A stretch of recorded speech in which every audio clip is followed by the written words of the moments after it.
ವಿಶ್ಲೇಷಕರಾಗಿರುವಂತಹ ಚಂಬಿ ಪುರಾಣಿಕ್ ಅವರು ಇದ್ದಾರೆ. ಚಂಬಿ ಪುರಾಣಿಕ್ ಅವರು ನಮಸ್ಕಾರ. ನಾಗೇಂದ್ರ ಬಾಬು ಮಾತಾಡ್ತೀನಿ. ನಮಸ್ಕಾರ ನಾಗೇಂದ್ರ ಬಾಬು.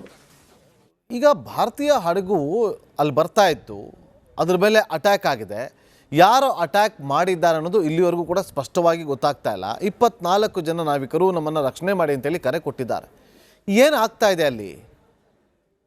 ಇದು US ಮತ್ತು ಇರಾನ್ ನಡುವೆ ಇರ್ತಕ್ಕಂಥ ಸಂಘರ್ಷದಲ್ಲಿ ಒಂದು ರೀತಿಯಲ್ಲಿ ಇದು ಪ್ರೊಲಾಂಗ್ಡ್ ವಾರ್, ಅಂದ್ರೆ ಸತತವಾಗಿ ಮುಂದುವರಿದ ಯುದ್ಧ, ಹಂತ ಹಂತವಾಗಿ ಬಿಟ್ಟು ಈ ರೀತಿ ಆಗ್ತಕ್ಕಂಥದ್ದು ಎಲ್ರಿಗೂ ಗೊತ್ತಿರುವಂಥ ವಿಷಯ.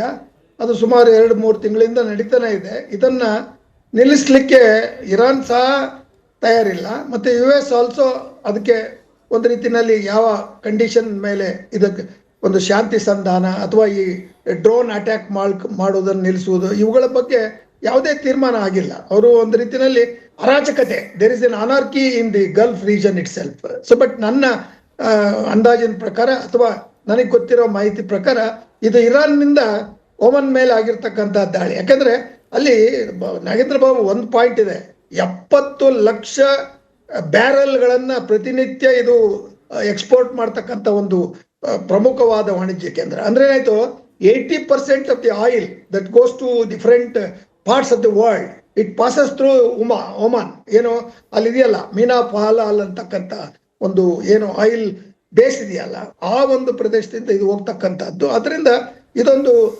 ಪ್ರಾಂತೀಯವಾದ ಯುದ್ಧ ಅನ್ನೋಕ್ಕಿಂತ ಒಂದು ವಾಣಿಜ್ಯದ ವ್ಯವಹಾರದ ಮೇಲೆ ಒಂದು ಒತ್ತಡವನ್ನ ಏರುವ ಒಂದು ಪ್ರಯತ್ನ ಅಥವಾ ತಂತ್ರವಾಗಿ ಇದನ್ನು ಬಳಸ್ತಾ ಇದ್ದಾರೆ ಅಂತಕ್ಕಂಥದ್ದು ಕಾಣುತ್ತೆ. ಯಾಕಂದ್ರೆ ಇರಾನ್ ಸಂಧಾನಕ್ಕೆ ರೆಡಿ ಇದ್ರು ಸಹ ಅಮೆರಿಕ ಈ ಸಂಧಾನಕ್ಕೆ ಒಪ್ತಾ ಇಲ್ಲ.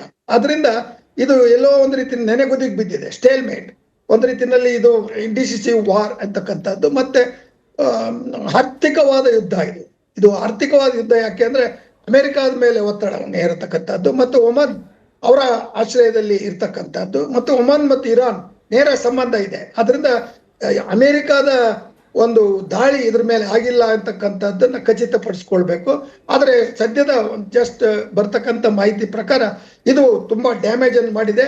ಆಮೇಲೆ ನೀವು ಹೇಳಿದ್ರಲ್ಲ, ನಾವಿಕರುಗಳು ಅಲ್ಲಿ ತೂತಾಗಿದೆ, ನೀರು ಹೋಗ್ತಾ ಇದೆ, ಮುಳುಗ್ತಾ ಇದೆ.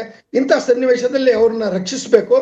ರಕ್ಷಿಸ್ಲಿಕ್ಕೆ ಅಲ್ಲಿ ಅವರು ಒಂದು ರೀತಿಯಲ್ಲಿ ಈ ಸ್ವಿಮ್ಮಿಂಗ್ ಇದನ್ನ ಬೆಲ್ಟ್ ಗಳನ್ನ ಇಟ್ಕೊಂಡು ಅಥವಾ ಒಂದು ರೀತಿಯಲ್ಲಿ ತಪ್ಪಿಸ್ಕೊಳ್ತಕ್ಕಂಥ ಸಾಹಸ ಅಥವಾ ಪ್ರಯತ್ನವನ್ನು ಅವ್ರು ಮಾಡ್ತಾ ಇಲ್ಲ. ಕಾರಣ ಅದು ಒಂದು ಐಸೋಲೇಟೆಡ್ ಪ್ಲೇಸ್ ಆಗಿದೆ. ಆ ಐಸೋಲೇಟೆಡ್ ಪ್ಲೇಸ್ ಆಗಿರೋದ್ರಿಂದ ರಕ್ಷಣೆಗೆ ಹೋಗತಕ್ಕಂಥ ಇತರೆ ವೆಹಿಕಲ್ಗಳ ಮೇಲೆ ಅಥವಾ ವೆಸಲ್ಸ್ ಮೇಲೆ ದಾಳಿ ಆಗ್ಬಹುದು ಏನೋ ಭಯದಿಂದ ಇದಾಗ್ತಾ ಇದೆ.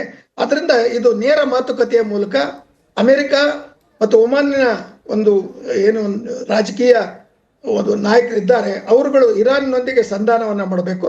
ಒಂದು ಹಾಟ್ಲೈನ್ ಅಂತ ಇರುತ್ತೆ, ಆ ಹಾಟ್ಲೈನ್ ಮೂಲಕ ಇದನ್ನ ಸದ್ಯದ ಮಟ್ಟಿಗೆ ನಿಲ್ಲಿಸುವುದರ ಜೊತೆಗೆ ನೀವು ಹೇಳಿದ್ರಲ್ಲ, ಅಲ್ಲಿ ನಾವಿಕರ ಪ್ರಾಣ ಹೋಗ್ತಾ ಇದೆ, ಅವರನ್ನ ರಕ್ಷಿಸ್ತಕ್ಕಂಥ ಪ್ರಯತ್ನ ಇದಾಗಬೇಕಾಗಿದೆ. ಸೊ ಇಟ್ ಇಸ್ SOS ಅಂತ, ಇದೊಂದು ಎಮರ್ಜೆನ್ಸಿ ಇದ್ದಂಗೆ. ಇಂಟರ್ನ್ಯಾಷನಲ್ ವಾಟರ್ಸ್ ಅಲ್ಲಿ SOS ಆದಾಗ ತಕ್ಷಣ ಹತ್ತಿರದಲ್ಲಿರ್ತಕ್ಕಂಥ ಯಾವುದೇ ರಾಷ್ಟ್ರದ ಒಂದು ಶಿಪ್ ಇದೆಯಲ್ಲ, ಅದು ಅದನ್ನ ರೆಸ್ಕ್ಯೂ ಮಾಡ್ಬೋದು. ಬಟ್ ಆದ್ರೆ ಇದನ್ನ ಮಾಡ್ಲಿಕ್ಕೆ ಇರಾನ್ ಮುಂದೆ ಬರಬೇಕು ಅಂತಕ್ಕಂಥದ್ದು ಸದ್ಯದ ಮಟ್ಟ. ಯಾಕೆಂದ್ರೆ ಅವ್ರಿಗೂ ಇರ್ತಕ್ಕಂಥದ್ದು ಕೇವಲ 30 ಕಿಲೋಮೀಟರ್ ಒಂದು ರೀತಿ ವ್ಯತ್ಯಾಸ ಇದೆ. So international waters and a narrow water line, ಈ ಎಲ್ಲ ದೃಷ್ಟಿಯಿಂದ ನೋಡೋದಾದ್ರೆ ಈ ಒಂದು ದಾಳಿ ಏನಿದೆಯಲ್ಲ ಒಮನ್ ಮೇಲೆ ಆಗಿರ್ತಕ್ಕಂಥದ್ದು ಉದ್ದೇಶಪೂರ್ವಕವಾಗಿ ಆಗಿರ್ತಕ್ಕಂಥ ದಾಳಿ. ಯಾಕಂದ್ರೆ ಅಮೆರಿಕಕ್ಕೆ ಎಚ್ಚರಿಕೆಯನ್ನು ಕೊಡ್ತಕ್ಕಂಥದ್ದು. ಆದ್ರೆ ಎಚ್ಚರಿಕೆ ಕೊಡೋದ್ರಲ್ಲಿ ಈ ರೀತಿ ಈ ನ್ಯೂಟ್ರಲ್ ಫ್ಲಾಗ್ಸ್ ಇರ್ತಕ್ಕಂಥ ಶಿಪ್ಗಳು ಹೋದಾಗ ಅವುಗಳನ್ನ ಹೇಗೆ ರಕ್ಷಿಸಬೇಕು ಅಥವಾ ಅವುಗಳಿಗೆ ಅನುಮತಿ ನೀಡದೆ ದೂರ ಇಡಬೇಕು. ಇದನ್ನ ದಯವಿಟ್ಟು ಸಂಪರ್ಕದಲ್ಲಿರಿ. ಇದೇ ವಿಚಾರಕ್ಕೆ